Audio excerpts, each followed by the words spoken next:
हम आप सबके मध्य में विराजमान श्रीमद् भागवत महापुराण को बारंबार प्रणाम।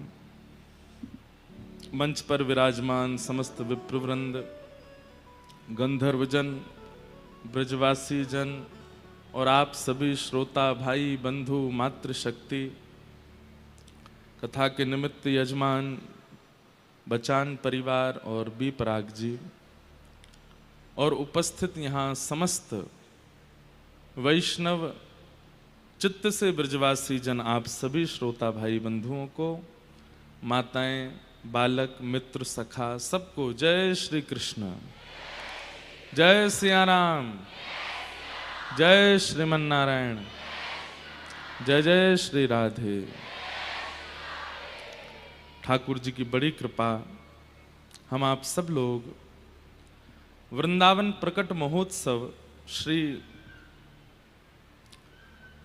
किशोरी जी के अति प्रिय हृदय के कमल को यहाँ चंडीगढ़ में प्रकट कर रहे हैं। ये हमारा परम सौभाग्य है। बिना किशोरी जी की इच्छा, ठाकुर जी की इच्छा के यह संभव नहीं हो सकता। कल इतना रस यहाँ बरसा। हमारे यहाँ कहते हैं जो रस बरस रहो वृंदावन, सो रस तीन लोक में नाही। जो रस बरस रहो बरसानो, सो रस तीन लोक में नाही।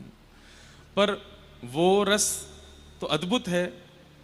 उस रस की कुछ बिंदु कल यहां भी बरस रही थी। अति आनंद आ रहा था। बंधु, सांसारिक उत्सवों में नाचना, सांसारिक उत्सवों में थोड़ा ऊधम करना, सांसारिक उत्सवों में अपने व्यवस्था से विपरीत जाकर के कुछ क्रियाएं करना, वो कहीं ना कहीं और संसार की ओर आपको खींचेगा।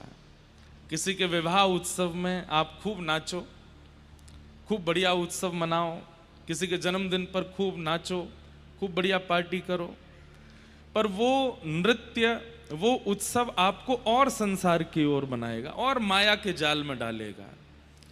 पर ठाकुर जी के लिए, किशोरी जी के लिए, गुरुजनों के लिए जब उत्सव मनाया जाता है ना, आप कहीं ना कहीं 0.1% ही सही, 0.1 तो मैं ऐसे ही बोल रहा हूं, लोग तो 2-4-5% ही ऐसे उत्सव मना के माया से थोड़े और विलग हो जाते हैं। संसार का रस, अब हमारे बी पराग जी बताते हैं, महाराज जी, हमारे इंडस्ट्री वाले मित्र आते हैं, हमारे बिजनेसमैन मित्र आते हैं, हमारे सब मित्रजन आते हैं, पर जब वो कथा का उत्सव दर्शन करते हैं और यहाँ होने वाले जब भावों को देखते हैं तो उन्हें अनुभव होता है कि हम लोग जो उत्सव मनाते हैं या जो अपना करते हैं माया जाल, उसमें इतना सुख नहीं है।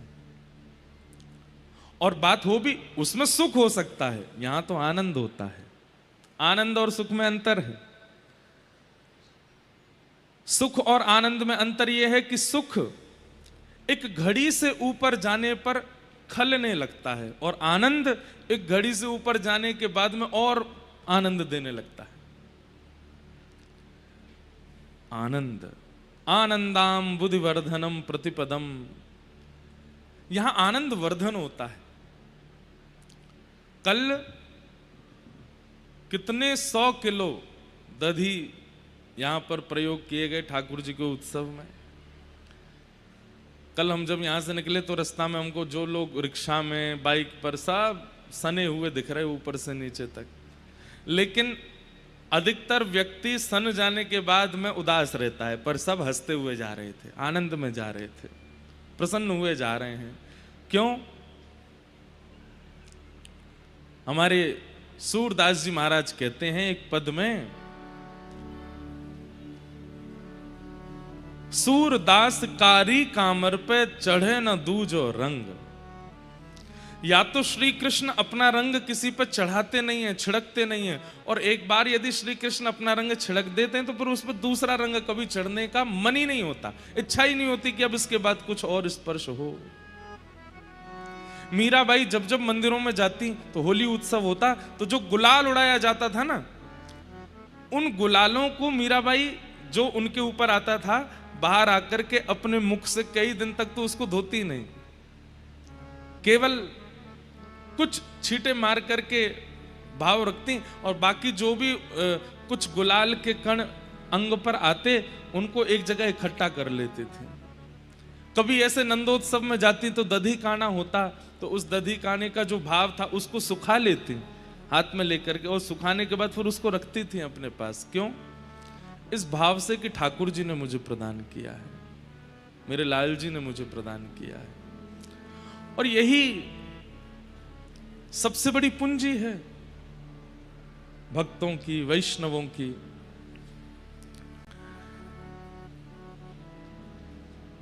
मीराबाई उसी भाव में रहती हैं। कल यहां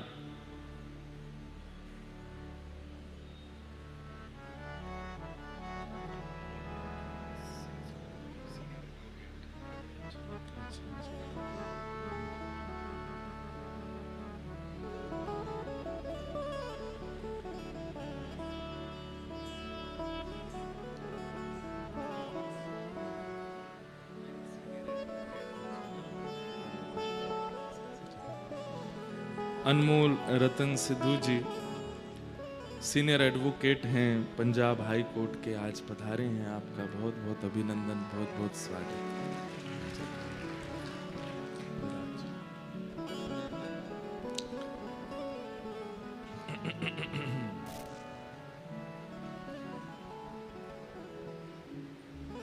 तो कल बड़ा मधुर उत्सव मना, खूब आनंद रहे। सब लोग उस सुख का अनुभव कर रहे थे, आनंद का अनुभव कर रहे थे। सब नाच रहे थे, गा रहे थे, खेल रहे थे, उत्सव मना रहे थे।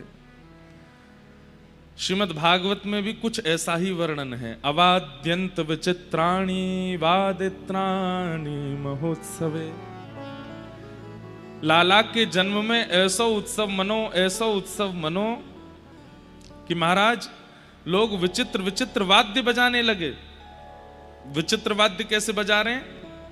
बोले ढोल ताशे नगाड़े ये सब तो 2-4 दिन ही बज सकते हैं, उसके बाद तो कोई अपने हाथ से आवाज निकाल रहा है, कोई अपने मुख से आवाज निकाल रहा है, कोई किसी व्यक्ति को थाल मिल जाती है थाल बजा रहा है, कोई कलश बजा रहा है, कोई कुछ बजा रहा है। ऐसे जो वाद्य नहीं है उनको बजा रहे हैं और विचित्र विचित्र प्रकार से ध्वनि निकाल रहे हैं, सब गा रहे हैं। नंद घरा नंद भयो जय कन्हैया लाल की। एक बात याद रखिएगा बंधु, उत्सव का मतलब वो नहीं होता जो बहुत व्यवस्थाओं में किया जाए। एक उत्सव ये भी हो सकता था, कैसे? मटकी लेकर के हम चलते, आप सब लोगों की लाइन लगवा देते, लो भैया नए काप पे, नए काप पे, नए काप पे। अच्छा आप रह गए, लो आप भी लो। पन्नियों में थोड़ा थोड़ा दधी काना भर भर के सबको देते, लो भैया आपने जहां मन लगे लगा लो। ये कोई उत्सव है? ये उत्सव थोड़ी, इतनी व्यवस्थाओं में किया जाने वाला ये उत्सव नहीं होता। व्यवस्थाओं में किया जाने वाला तो फॉर्मेलिटी होती है, उत्सव तो उसमें कुछ पता ही नहीं होता, कौन बड़ा कौन छोटा, कौन अपना कौन पराया, कौन कैसा नहीं है, सब एक होते हैं उसमें, तो बस मनाया जाता। हाथी दिने घोड़ा दिने और दिनी पालकी,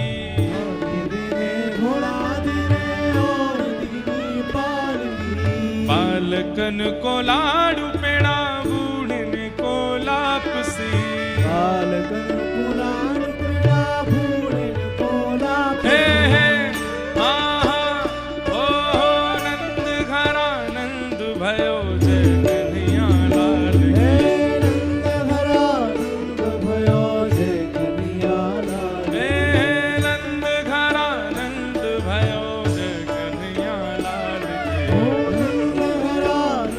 भयो जय कन्हैया लाल की। जय कन्हैया लाल की, जय बोलो गोपाल की। कन्हैया लाल की, जय बोलो गोपाल की। जय कन्हैया लाल की, जय बोलो गोपाल की। जय कन्हैया लाल की, जय बोलो गोपाल की। जय कन्हैया लाल की, जय बोलो गोपाल की। जय कन्हैया लाल की, जय बोलो गोपाल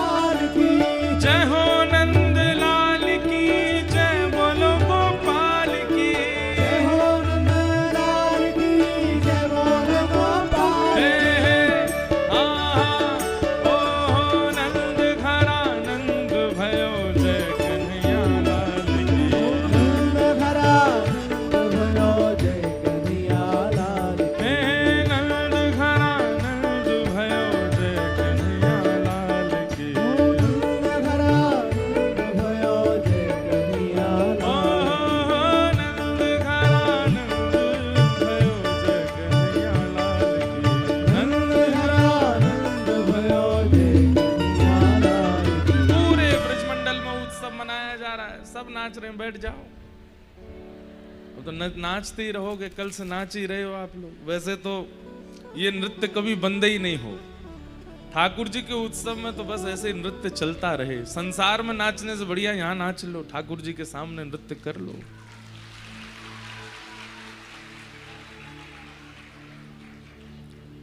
ऐसे हमारे व्रजमंडल में पूरा उत्सव मनाया गया।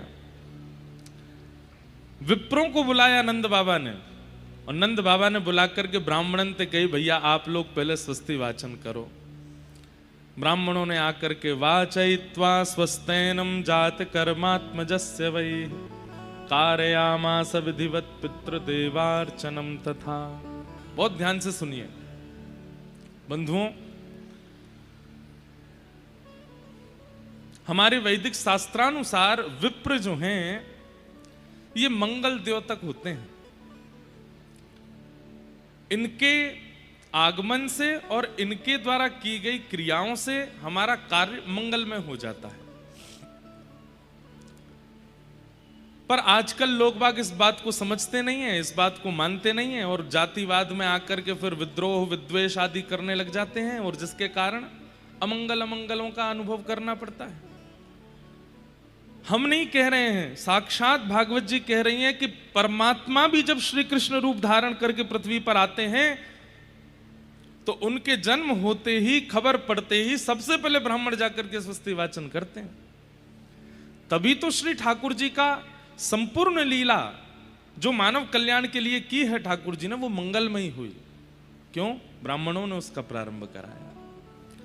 यहां स्वस्ति वाचन ब्राह्मण इसलिए भी कर रहे हैं कि नंद बाबा के लाला भयो, इसलिए भी कर रहे हैं कि परमात्मा आए हैं जगत उद्धार के लिए, तो कोई क्रिया प्रारंभ हो तो ब्राह्मणों का स्वस्ति वाचन होना चाहिए।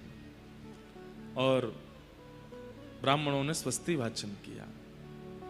कहते हैं नंद बाबा की स्थिति कैसी हो गई, सब लोग बहुत ध्यान से सुनिएगा। नंद बाबा की स्थिति कैसी है गई? एक तो सांसारिक स्वभाव होता है कि हम कुछ भी करते हैं तो हमारा मन होता है कि सबको पता लगना चाहिए, सबके बीच में उसका प्रचार होना चाहिए।